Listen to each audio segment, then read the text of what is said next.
দীৰ্ঘদিনৰ দলংখন চলি আছিলে ইতিমধ্যে আগতেও মানে প্ৰতিবাদ বা আপোনালোকে অভিযোগ দাখিল কৰিছিলে চৰকাৰৰ ওচৰত, কিন্তু আজি এটা অভাৱনীয় পৰিৱেশৰ সৃষ্টি হৈছে, কি ক'ব?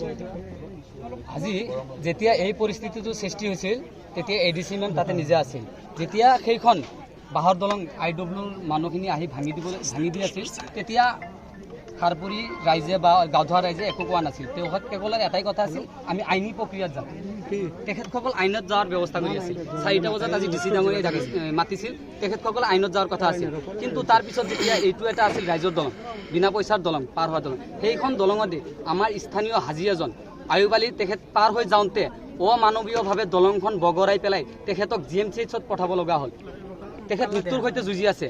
এইটো কেনেধৰণৰ কথা? উচ্ছেদ কৰিব আহিছে আপোনালোকে, ৰাইজৰ লগত বহি কৰক, ৰাইজে আপোনালোকক সহযোগ কৰিব। তেনেকুৱা নকৰি তেখেতসকলে এনেকৈ বগৰাই দি মানুহ এজনক GMCHত পঠাব লগা হ'ল। আৰু এটা কথা ক'ব লাগিব যে IWTয়ে কেনেকৈ ধৰণৰ চিষ্টেম কৰিছে যে এখন বাঁহৰ দলঙৰ ফিটনেছ চাৰ্টিফিকেট তেখেতসকলে ক'ত পালে যে নদীৰ ওপৰত বাঁহৰ দলং দিব পাৰিব IWয়ে? সেইটো এটা প্ৰশ্ন। তাৰপিছত যিজন JCB ড্ৰাইভাৰক তেখেতসকল লগত লৈ আনিছিল, তেখেতক যেতিয়া ৰাইজে উত্তেজিত হৈ তেখেতক মাৰিবলৈ আগুৱাই গৈছিল, আমি বাধা দিয়া সত্ত্বেও তেখেতক যেতিয়া মাৰিবলৈ আগুৱাই গৈছিল তেতিয়া প্ৰশাসনৰ লোকে কিন্তু পলাইছিল।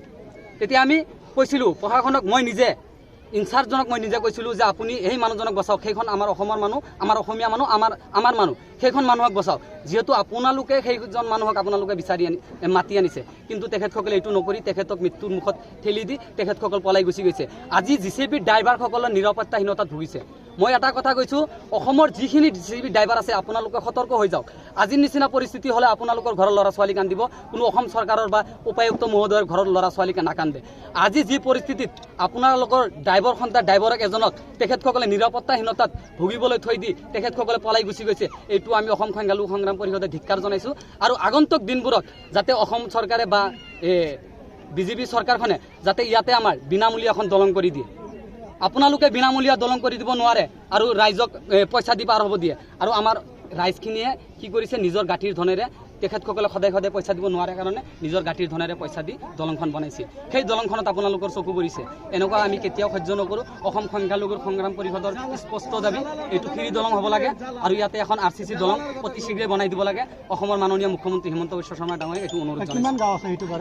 ইফালে আমাৰ আপোনাৰ 26-27খন গাঁও আছে, ইয়াৰ পৰা আৰম্ভ কৰি মৰিগাঁওলৈকে ল'ৰা ছোৱালী সদায়, আপুনি যদি এটা হিচাপ কৰে, সদায় 2000-ৰ পৰা 3000 স্কুলীয়া ছাত্ৰ আহে। যিহেতু আমাৰ ইফালে এটা ME স্কুল নথকাত, ইফালে এটা ME স্কুল থকাত বা হাইস্কুল থকাত সমস্ত ল'ৰা ছোৱালী ইয়াতে আহিব লাগে। সেইকাৰণে আমি দাবী জনাইছোঁ ইয়াতে এখন RCC দলং হ'ব লাগে আৰু আমাৰ ৰাইজৰ যাতায়াতৰ সুবিধা কৰি দিওঁ। যিহেতু এইখন আমাৰ এখন ৰেভিনিউ ভিলেজ, এইখন ভিলেজৰ পৰা আপোনালোকে ৰেভিনিউ কৰ লৈ আছে, যদি কৰ লৈ আছে আমাক যাবলৈ সুবিধা কৰি দিব লাগিব। এইটো আমাৰ স্পষ্ট কথা।